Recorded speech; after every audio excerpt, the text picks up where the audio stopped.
왕을 배우리 영원토록 찬양하겠네. 나를 위하여 돌아가신 주 그날 왕을 뵙겠네. 영광의 성도 찬양 가득한 밤이 전혀 없는 곳 죽으셨다가 살아나신 주 길이 다스리시리. 영광 중에 왕을 배우리 영원토록 찬양하겠네. 나를 위하여 돌아가신 주 그날 왕을 뵙겠네. 그날이 오면 왕을 배우리 그의 얼굴 대하리. 그때 내 맘에 솟는 노래는 나를 구속하시니.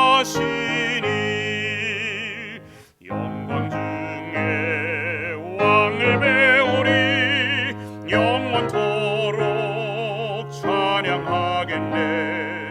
나를 위하여 돌아가신 주 그날 왕을 뵙겠네.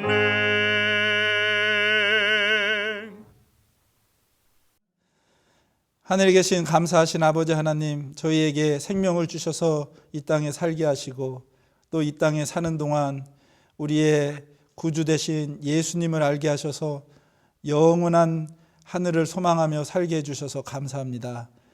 주님께서 저희와 늘 함께 계신 줄을 믿지만 저희들이 삶에서 직면하는 여러 가지 의문과 또 당하는 어려움들 주님과 함께 풀어갈 수 있도록 지혜 주시고 능력 주시옵소서. 이 시간 주의 성령께서 임하여 주셔서 우리의 삶의 문제에 직접적으로 개입하여 주시옵시고 우리의 심령이 새롭게 되도록 함께해 주시옵시기를 우리의 구주이신 예수님 이름으로 간절히 기도합니다. 아멘. 성도 여러분, 오늘 여러분과 함께 하나님의 말씀을 두고 함께 은혜를 나누게 돼서 참으로 기쁘고 또 감사합니다. 오늘 말씀을 함께 나누는 동안 주의 영께서 우리의 마음을 감동시켜 주시고 또 진리로 인도해 주실 줄 믿습니다. 오늘 저는 여러분과 함께 어떻게 하면 신앙생활을 하면서 주님을 기쁘시게 할 수 있는지 함께 생각해 보고 정말 하나님의 자녀로 또 예수 그리스도의 제자로서 주님을 기쁘시게 하는 삶에 다시 한번 헌신하고 또 주님을 기쁘시게 하는 삶 가운데서 우리가 참된 행복을 누리실 수 있게 되기를 간절히 바랍니다. 먼저 하나님의 말씀 누가복음 10장 38절로 42절 가운데 있는 말씀을 읽도록 하겠습니다. 그들이 길 갈 때에 예수께서 한 마을에 들어가심에 마르다라 이름하는 한 여자가 자기 집으로 영접하더라. 그에게 마리아라 이름하는 동생이 있어 주의 발치에 앉아 그의 말씀을 듣더니 마르다는 준비하는 일이 많아 마음이 분주한지라. 예수께 나아가 이르되 주여, 내 동생이 나 혼자 일하게 두는 것을 생각하지 아니하시나이까? 그를 명하사 나를 도와주라 하소서. 주께서 대답하여 이르시되 마르다야 마르다야, 네가 많은 일로 염려하고 근심하나 몇 가지만 하든지 혹은 한 가지만이라도 족하니라. 마리아는 이 좋은 편을 택하였으니 빼앗기지 아니하리라. 우리 그리스도인의 삶의 목적은 우리 자신을 기쁘게 하는 것이 아니라 우리를 구원하신 우리의 구주 되신 예수님을 기쁘시게 하는 데 있습니다. 저마다 예수님을 어떻게 기쁘게 해 드릴 수 있을까 생각이 다를 수 있고 방법이 조금씩 다를 수 있습니다. 때로는 예수님을 기쁘시게 하겠다고 하는 우리의 동기와 목적은 동일하지만 나타나는 방법의 차이 때문에 갈등이 생길 수 있고 또 서로를 원망할 수 있고 급기야는 서로의 관계가 급격하게 냉각되어 가는 그러한 일들을 교회 안에서 종종 보게 됩니다. 우리는 예수님을 기쁘시게 하기 위해서 많은 일을 해야 된다고 하는 부담감을 가질 때가 적지 않게 있는 것 같습니다. 예수님을 위해서 뭔가 일하고 있지 않으면 믿음이 부족한 것 같고 또 열심히 부족한 것 같고 또 정말 이렇게 내가 예수님을 위해서 열심히 일하지 않고 헌신하지 않아서 어떻게 내가 구원을 받을 수 있을까 하는 문제까지 우리가 심각하게 생각해 볼 때가 있습니다. 그런데 오늘 본문의 말씀을 보면 예수님을 기쁘시게 하기 위해서 노력하는 두 사람의 모습이 나옵니다. 한 사람은 예수님을 기쁘시게 하기 위해서 분주히 일하고 있습니다. 고민하면서 또 염려하면서 많은 일로 예수님을 기쁘시게 하려고 노력하는 사람이 있고 또 한 사람은 분주하게 일하지 않고 그저 예수님의 발 앞에 앉아서 그분의 말씀을 듣는 방식으로 예수님을 기쁘시게 하고자 하는 또 마리아의 모습이 등장합니다. 본문에 보면은 우리가 예수님을 기쁘시게 하기 위해서 굳이 많은 일을 할 필요가 없음을 우리는 알 수가 있습니다. 예수님께서는 몇 가지만이라도 또 한 가지만으로라도 예수님을 기쁘시게 할 수 있다고 그렇게 말씀해 주고 계십니다.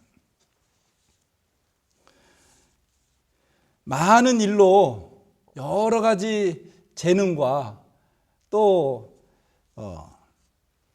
능력을 통해서 예수님을 기쁘시게 할 수 있다고 하면 아마 저는 목회를 지금까지 할 수 없었을지도 모릅니다. 제가 목회 처음 나올 때에 한 목사님께서 그렇게 말씀을 해주셨어요.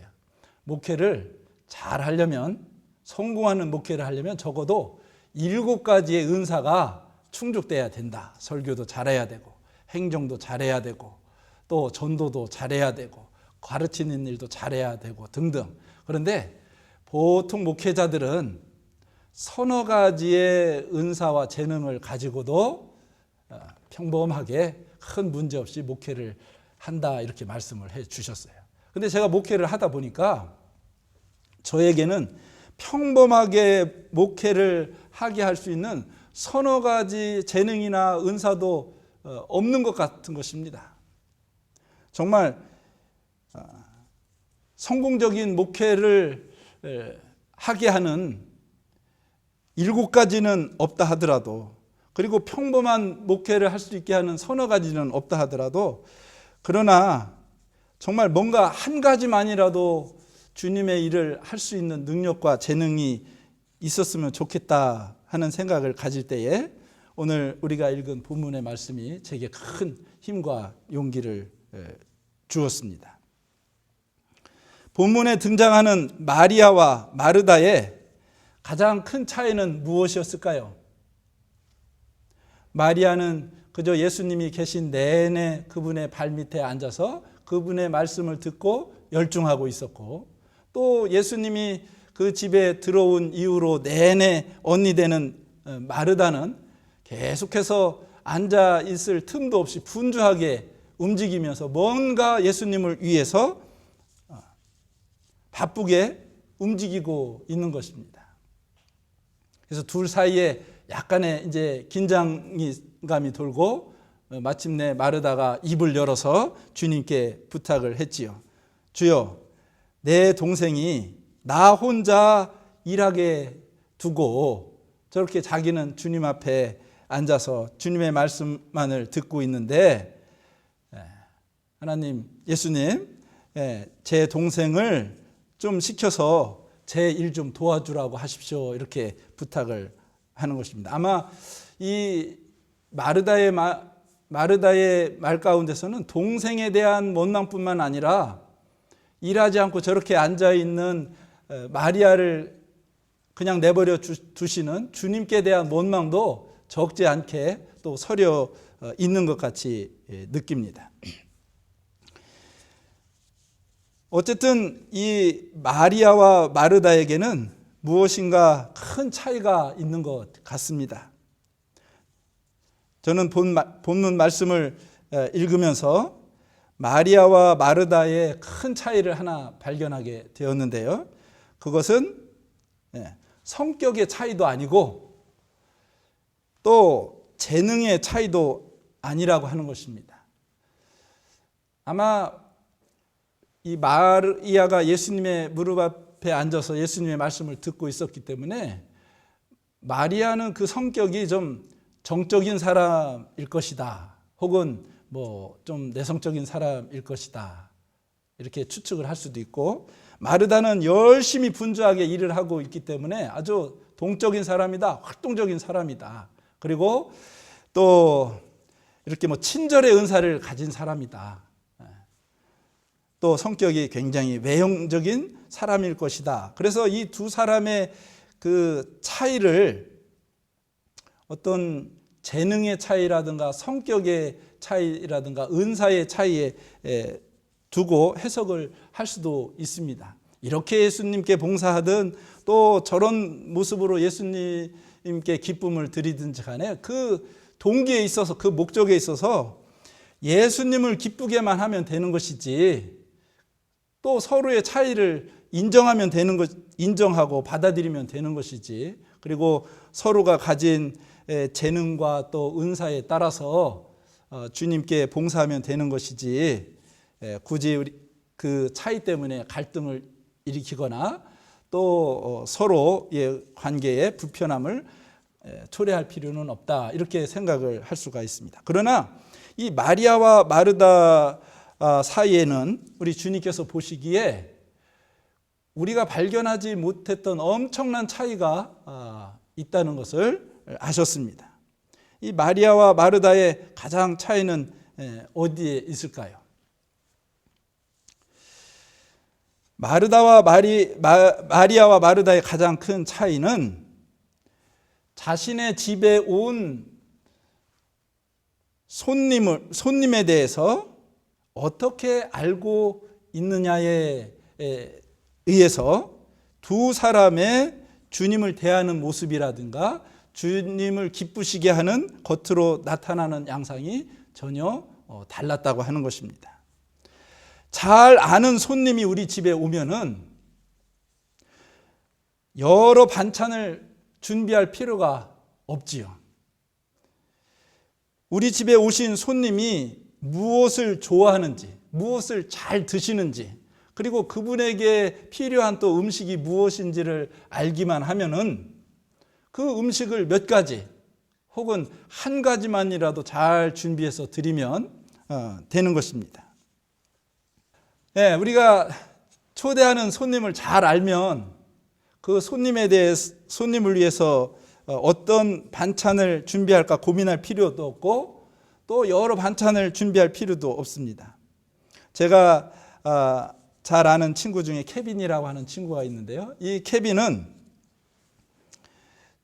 저희들이 어떤 음식을 좋아하는지 너무나 잘 알기 때문에 비록 미국인이라 할지라도 초대하는 것이 부담이 되질 않습니다. 케빈은 비빔밥을 너무나 좋아하기 때문에 아침에도 비빔밥을 먹을 수 있고 또 점심에도 비빔밥을 먹을 수 있는 친구입니다. 그런데 더 재미난 것은 이 케빈의 아내 세라입니다. 세라는 남편이 한국에서 6개월 생활을 해봤기 때문에 한국 음식을 좋아할 수 있다 생각하지만, 이 세라는 한 번도 한국 땅을 밟아보지 못한 사람인데, 저희들이 한번 여행을 하면서 놀란 것이 있습니다. 이 세라가 김밥을 먹어보더니 너무 맛있다는 것입니다. 점심때가 됐는데 이 세라가 아침에 남은 김밥 없냐? 그래서 김밥을 줬더니 그것으로 점심을 대신하는 거예요. 근데 점심을 먹고도 김밥이 남았습니다. 이 세라가 뭐라냐면 이 김밥을 싸갖고 가서 저녁도 먹겠다는 겁니다. 그래서 저희들은 이 케빈과 세라가 저희 집에 올 때면 언제든지 비빔밥을 해주거나 또 김밥을 해줍니다. 마리아는 예수님이 좋아하시는 메뉴를 알고 있었습니다. 이거 하나면 예수님은 우리 집에서 배부르실 것이다. 맛있게 드시고 가실 것이다. 그래서 이 마리아는 예수님의 입맛과 또 그 취향을 잘 알고 있었어요. 그런데 마르다는 예수님을 잘 몰랐던 것 같습니다. 그래서 예수님이 어떤 음식을 좋아하는지 모르기 때문에 일단은 많이 차려놓고 보자는 것입니다. 그 중에 하나 예수님이 맛있게 드시는 것이 있겠지라고 하는 생각을 했는지 모르겠습니다. 이렇게 예수님을 기쁘시게 하기 위해서 많은 일을 하면서 염려와 근심 속에 쌓여 있는, 그리고 자기를 도와주지 않는 이 동생이 원망스럽기도 하고, 또 동생을 시켜서 자기를 도와주라고 하지 않는 또 예수님이 좀 원망스럽기도 해서 예수님께 그렇게 부탁을 한 것입니다. 마르다를 좀 시켜서 내 일을 좀 도와주게 하라고요. 근데 예수님께서 말씀하시죠.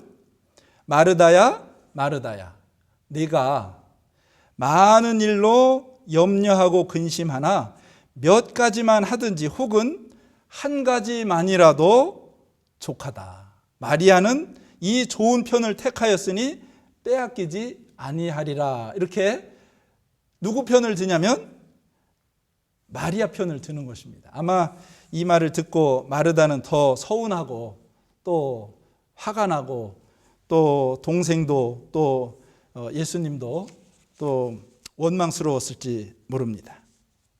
그러나 예수님께서는 진정으로 마르다를 사랑하셔서 그의 마음의 짐과 부담을 덜어주시기 위해서 이렇게 말씀하신 것이 분명합니다. 왜 예수님께서 보시기에 마리아가 좋은 편을 택했다고 했을까요? 왜 예수님의 발 아래 앉아서 예수님의 말씀을 듣는 것이 많은 일로 근심하고 분주하고 염려하는 것보다 좋다고 그렇게 인정하고 칭찬을 했을까요? 첫 번째는 우리 주님은 이 마리아와 마르다의 오빠인 나사로뿐만이 아니라 마리아와 마르다도 예수님의 제자가 되기를 바라셨다는 것입니다.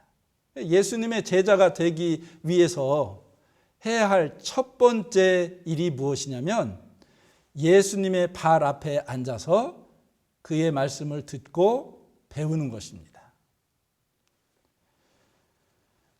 당시에 위대한 스승들의 발 아래 또 무릎 앞에 앉아서 선생님들의 교훈을 듣는 특권은 누구만 가질 수 있는 일이었냐면 그 선생이 부른 그 선생의 제자가 될 사람에게만 주어졌던 특권이었습니다. 그래서 사도 바울이 나는 가말리엘의 제자로서 그 발밑에서 교육을 받았다라고 이렇게 또 쉬운 성경에는 설명을 해두고 있지만 보통 개정 성경에서는 나는 가말리엘의 문화에서 교육을 받았다, 이렇게 이야기를 해주고 있는 것입니다. 지금 마리아는 사도 바울도 받아보지 못한 교육과 훈련을 예수님의 발 아래 앉아서 받고 있는 것입니다. 예수님의 제자가 되는 과정을 하나하나 차근차근 밟아가고 있는데, 그 첫 번째 단계에서 필요한 훈련이 무엇이냐면 그 발 아래 앉아서 선생님의 뜻과 교훈을 받아들이는 것입니다. 그렇기 때문에 예수님께서는 마리아가 좋은 편을 선택했다고 칭찬을 하신 것입니다. 예수님의 제자된 저희로서 가장 우선되어야 할 것은 예수님의 발 아래 앉아서 그분의 교훈을 즐겨 듣는 것입니다. 두 번째로, 예수님께서는 왜 이 마리아가 좋은 편을 선택했다고 말씀을 하셨을까요? 두 번째 이유는 사람이 떡으로만 사는 것이 아니라 하나님의 입으로부터 나오는 모든 말씀으로 살 것이기 때문에 그렇습니다. 지금 마리아는 먹어도 죽고 먹어도 언젠가는 썩어 없어질 양식의 우선순위를 둔 것이 아니라, 나는 하늘로서 내려온 생명의 떡이다, 나를 먹고 나를 마시는 자는 영원한 생명을 갖게 되겠다고 말씀하시는 예수님의 그 생명의 말씀을 취하고 있는 것입니다. 살리는 것은 영이고 육은 무익하기 때문에 우리를 살려주는 영이 되는 예수님의 말씀에 그의 온 애정과 또 열심을 지금 기울이고 있는 것입니다. 그래서 예수님께서 보시기에 먹고도 죽을 양식을 위해서가 아니라 영원히 살게 할 양식을, 지금 그분의 입술에서 떨어지고 있는 그 생명의 말씀을 듣기로 선택한 이 마리아의 선택이야말로 최고의 선택이라고 지금 인정을 해주고 있는 것입니다. 아무쪼록 저와 여러분이 이 세상에서 육신의 양식을 위해서 보다도 정말 주님의 입술에서 떨어지는 생명의 말씀, 생명의 양식을 더욱더 사모하는 저와 여러 성도들이 되시기를 간절히 바랍니다. 세 번째로, 왜 예수님께서는 이 마리아가 예수님 발 아래 앉아서 예수님의 말씀을 듣는 것이 정말 최고의 선택이다, 정말 좋은 선택이라고 하셨을까요? 왜냐하면 그 시간과 그 장소 외에서는, 다시 말해서 이 예수님과 마리아와 마르다 가족과 약속된 그 시간과 그 장소 외에서는 그렇게 예수님 가까이에서 예수님과 친밀히 교제하고 사귈 수 있는 기회가 다른 어떤 장소나 또 다른 시간에서는 불가능하기 때문이라고 하는 것입니다. 예수님께서 오셨을 때에 그 시간과 그 장소에서만큼은 예수님께 온 마음과 정성을 드리는 것이 마땅히 그분의 제자가 취해야 하는 자세인 것을 보게 되는 것입니다. 신명기 33장 2절로 34절에, 신명기 33장 2절로 3절에 있는 말씀을 좀 읽겠습니다. 여호와께서 시내 산에서 오시고 세일산에서 일어나시고 바란산에서 비추시고 1만 성도 가운데에 강림하셨고, 그의 오른손에는 그들을 위해 번쩍이는 불이 있도다.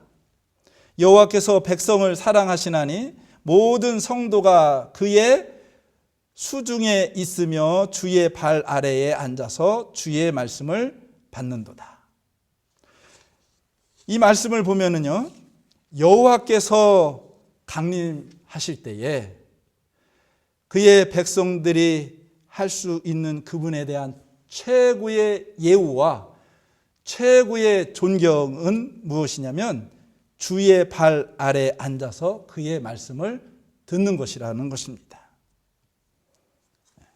왜냐하면 하나님께서 그 백성을 사랑하시고 그래서 그 백성을 돌보시기 위해서 오셨기 때문에 그렇습니다.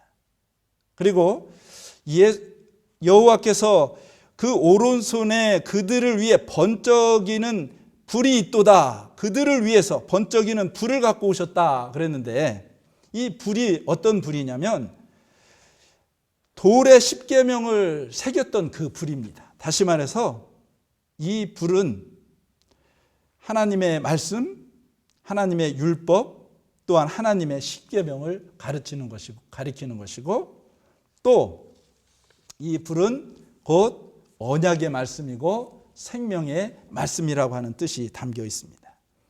그러니 지금 마리아는요, 예수님 발 앞에 앉아 있는 이 마리아는 시내산의 천둥과 또 번개와 빽빽한 구름 속에 임하셨던 그 여호와 하나님, 이스라엘 백성들을 사랑하시고 그 광야 가운데서 그들을 보호하시기 위해서 강림하셨던 그 여호와 하나님 발 앞에 지금 앉아 있는 것입니다. 여호와 하나님께서는 이 마리아와 마르다를 만나시기 위해서 저 우주의 하나님의 보좌로부터 오셨습니다. 참 먼 길을 오신 것입니다. 그리고 이때 마리아와 마르다를 만나시기 위해서 정말 오래도록 기다려 오셨던 것입니다. 더 이상은 마리아와 마르다와 함께 이렇게 밀접하고 친밀한 관계를 더 이상 가질 수 없는 상황에 처할 수도 있기 때문에 마리아에게 있어서는 그렇게 하나님의 보좌를 떠나서 오신 그 여호와 하나님, 이 땅에 강림하신 그 하나님, 그리고 그토록 오랫동안 기다리셨다가 자신들을 그 약속된 시간에 찾아오신 예수님에게 온 마음과 정성과 뜻을 기울일 수밖에 없었던 것입니다. 그 동일한 예수님이 날마다 우리와 약속을 잡으시고 우리 집을 방문하시기를 원하십니다.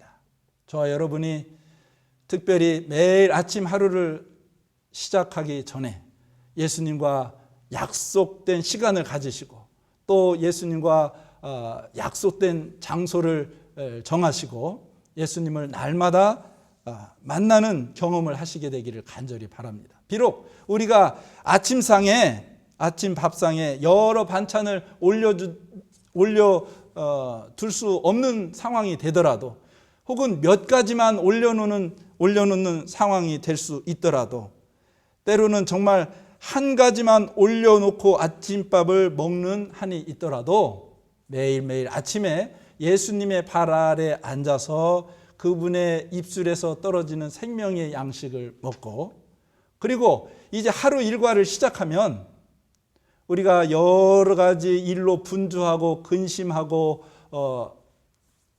그렇게 하게 되기 때문에 예수님과 친밀한 관계를 나눌 수 없는 관계로 정말 매일 아침 예수님과 약속된 그 시간만큼은 다른 모든 일 제쳐놓고 정말 주님과의 그 친밀한 교제에 집중하는 경험을 하고 거기서 생명의 양식을 받아서 우리의 영혼을 배부르게 하고 살찌게 해서 영혼의 투쟁 장소 선악간의 대쟁투에 나아가시게 되기를 간절히 바랍니다.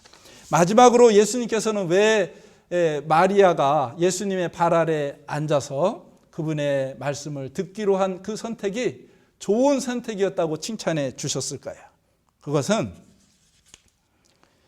이 좋은 편을 택한 사람은 결코 그 좋은 것을 빼앗기지 않을 것이기 때문입니다. 마리아는 이후에 참으로 슬프고 고통스러운 세월을 살게 됩니다.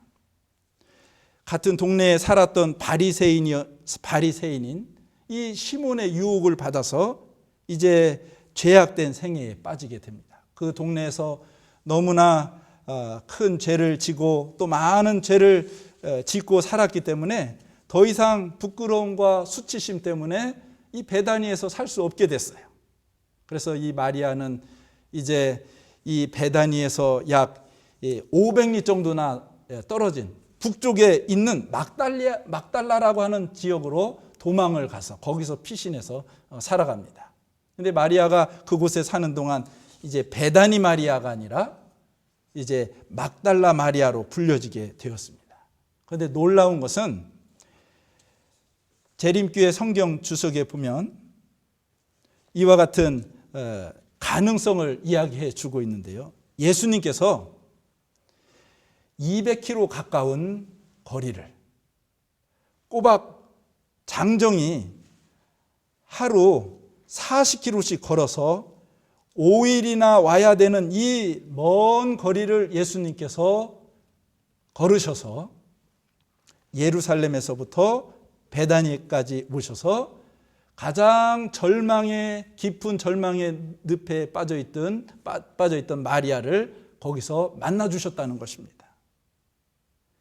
그래서 마리아가 이 막달라에 사는 동안 얼마나 절망적인 상태에 빠져 있었는지 7 귀신에 걸리게 되었습니다. 예수님께서 그곳에서 마리아를 찾아오셔서 만나 주심으로 해서 마리아가 뺏겼다고 생각한 그 희망과 마리아가 더 이상 이제 누리지 못할 것이라고 생각했던 그 자유와 평안을 예수님께서 찾아주셨습니다. 마리아가 예수님의 이러한 회복시키는 방문 이후에 이제 옛 생애를 청산하고 이제 베다니로 다시 돌아옵니다. 베다니에서 마리아는 예수님께서 자기를 위하여 행하셨던 그 모든 은혜를 생각하면서 어떻게 하면 예수님께 받은 그 은혜를 갚을 수 있을까? 예수님께 자신의 그 고마움을 표현할 수 있을까? 이제 그 길을 찾기 시작합니다. 그러던 어느 날 예수님께서 자기를 죄악에 빠지도록 유혹했던 그 시몬의 집에 손님으로 오신다는 이야기를 듣습니다. 마리아가 이제 그 시몬의 집에 오는 예수님에게 자신의 최고의 존경과 사랑과 감사의 마음을 표현할 계획을 세웁니다. 그리고 실행합니다. 누가복음 7장 37절로 38절에 보면은 마리아가 어떻게 예수님께 그 고마움을 표현하는지 자세히 묘사가 되어 있습니다. 누가복음 7장 37절로 38절 읽겠습니다. 그 동네에 죄를 지은 한 여자가 있어 예수께서 바리새인의 집에 앉아 계심을 알고 향유 담은 옥합을 가지고 와서 예수의 뒤로 그 발 곁에 서서 울며 눈물로 그 발을 적시고 자기 머리털로 닦고 그 발에 입 맞추고 향유를 부었습니다. 아마 마리아는 예수님께 대한 고마움의 표현뿐만 아니라 이제 자기를 그렇게 깊은 절망과 또 죄악의 수렁에 빠지게 한 그 시몬 앞에서 이제 예수님의 은혜 가운데서 이제 자기가 죄의 삶을 청산하고 또 자기를 유혹해서 죄에 빠지게 했던 그 시몬에 대한 원한과 분노와 복수심과 또 저주와 이런 모든 것들을 완전히 다 이제 해결했다고 하는 뜻을 전하고 싶었는지도 모르겠습니다. 시대의 소망 568쪽에는 이와 같이 화해부님께서 설명을 해주고 있습니다. 예수의 발 아래 앉아서 예수에게 배운 사람은 마리아였다. 예수의 머리에 귀중한 기름을 붓고 눈물로 예수의 발을 씻은 사람은 바로 마리아였다. 이렇게 예수님께 존경과 고마움과 사랑을 표현할 때 많은 사람들이 여전히 손가락질합니다. 도대체 선지자라고 하는 예수님이 지금 자기 발 아래 향유를 붓고 머리카락으로 씻는 저 여인이 얼마나 큰 죄인인지 알기나 하는 것인가? 많은 사람들이 마리아의 귀에 들리도록 수치심과 부끄러움을 안겨주는 말을 할 때에 예수님께서 그들을 향해서 말씀을 하십니다. 그녀의 많은 죄가 사하여 줬도다. 이는 그의 사랑이 많음이라. 그리고 마리아를 향해서 말씀하십니다. 내 죄 사함을 받았느니라. 예수님께서는 마리아에게서 현재보다 더 나은 품성의 특성을 보시고 그 안에 아직도 완전히 지워지지 않은 큰 가능성을 보시고 그녀에게 힘과 용기를 주셨습니다. 마침내 마리아는 예수의 은혜로 그의 거룩한 품성에 참여하는 자가 되었다. 타락하여 그 심령이 사귀의 거처가 되었던 자가 구주와 매우 가까이 교제하고 또한 봉사하는 자가 되었다라고 시대의 소망에서는 설명을 해주고 있습니다. 더 나아가서 마리아는 십자가 곁에 섰었으며 무덤까지 그를 따라갔다. 예수의 부활 후에 무덤에 제일 먼저 나타난 사람은 다름 아닌 마리아였다. 부활하신 구주를 처음으로 선포한 사람도 마리아였다. 예수님께서는 잃어버린 마리아의 꿈을 되찾아 주셨습니다. 한때 예수님의 발 아래 앉아서 그분의 말씀을 들으면서 가졌던 삶의 희망과 용기와 자유를 다시 되찾는 경험을 했던 것입니다. 사단에게 완전히 정복되어서 완전히 잃어버리고 빼앗겼다고 생각된 주님 안에서의 참된 평안과 그 자유를 회복하고 십자가까지 함께 나아갔고 무덤까지도 예수님을 따라갔고 또 부활 이후에 주님께서 그에게 가장 먼저 나타나셨던 여인이 되었고 부활하신 구주를 제일 먼저 선포하는 사람이 되었던 것입니다. 그렇습니다. 우리가 아침에 새로운 주님의 무릎 앞에서 그분의 발 앞에서 새로운 결심과 헌심을 다지고 하루를 시작하지만 짧은 하루를 보내면서도 7 귀신 들린 듯이 우리의 마음과 삶이 그렇게 흐트러지고 무너지고 깨어지는 것을 경험하게 됩니다. 그러나 마리아가 예수님의 앞에 나와서 다시 그 머리에 그 발에 향유를 붓고 그 발 아래에서 눈물로 그분의 발을 그의 머리카락으로 씻을 때에 주님께서 그에게 용서하시는 말씀을 주셨고 위로의 말씀을 주셨고 또 소망의 말씀을 주었던 것처럼 우리가 하루 해를 마칠 때에 다시 주님의 발 아래 앉는 경험을 한다고 하면 비록 저녁 밥상 위에 몇 가지의 반찬만 올려놓더라도 그리고 한 가지의 반찬만을 올려놓고라도 정말 주님의 발 아래 앉아서 그분의 위로와 용서하시는 말씀을 듣기 위해서 우리가 시간과 장소를 떼어놓는다고 하면 우리 주님께서 우리가 하루 생활을 하면서 잃어버렸던 그 꿈과 그 위로와 그 자유와 평안을 되찾아 주셔서 저희로 하여금 평안한 밤을 맞게 하실 것이고 또 그리하여 육체적인 쉼도 누리게 할 뿐만 아니라 참으로 영적인 회복을 가져다 주실 줄로 믿습니다. 아무쪼록 여러분과 저의 삶 가운데서 매일 아침 주님 안에 매일의 삶이 주님의 발 아래서 시작되고 주님의 발 아래서 맞춰짐으로 해서 정말 주님께서 우리에게 약속하신 그 좋은 것들을 그리고 우리에게 허락하신 그 아름다운 것들을 하나도 빼앗기지 않고 잃어버리지 않고 누리시는 저와 여러분이 되기를 간절히 바라면서 말씀을 마치겠습니다. 감사합니다.